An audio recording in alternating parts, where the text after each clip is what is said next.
जय माता रेणुका, जय श्री भगवान परशुराम. मित्रांनो, आज आपण जाणून घेणार आहोत वैशाख महिन्यात केली जाणारी पवित्र चंदन सेवा नेमकी का केली जाते, तिचं धार्मिक महत्त्व काय आहे आणि रेणुका देवी व भगवान परशुराम यांच्या सेवेत चंदनाला एवढे विशेष स्थान का दिले जाते. वैशाख महिना सुरू झाला की उन्हाची तीव्रता खूप वाढते, पृथ्वी तापलेली असते, गरम वारे वाहत असतात आणि प्रत्येक जीवाला थंडाव्याची गरज भासते. अशा वेळी भक्तांच्या मनात एक सुंदर भावना निर्माण होते. ज्यांना आपण देव मानतो, ज्याची आपण रोज पूजा करतो, त्यांनाही आपण शीतलता अर्पण करावी. आणि याच भावनेतून सुरू होते चंदन सेवेची परंपरा. चंदन हे आयुर्वेदात अत्यंत पवित्र आणि शीतल मानलं जातं.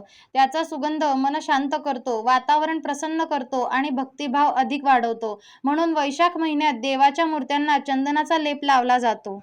भगवान परशुराम हे भगवान विष्णूंचे 6वे अवतार मानले जातात. धर्माचे रक्षण करण्यासाठी त्यांनी पृथ्वीवर अवतार घेतला. त्यांचा स्वभाव तेजस्वी आणि पराक्रमी होता. म्हणून त्यांच्या तेजाला शांती आणि शीतलता मिळावी या भावाने भक्त चंदन सेवा करतात. तसेच माता रेणुका ही प्रेम, माया आणि शक्तीचं प्रतीक मानली जाते. आई आपल्या लेकरांना जसा थंडावा आणि माया देते, तसंच भक्तांनाही आपल्या आईरूप देवीला चंदन अर्पण करून प्रेम व्यक्त करता येतं.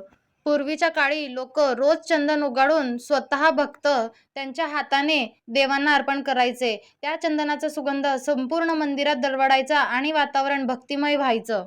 असे मानले जाते की श्रद्धेने केलेली चंदन सेवा भक्तांच्या जीवनातील दुःख, तणाव, नकारात्मकता दूर करते, मनाला शांतता मिळते आणि घरात सुख समृद्धी येते.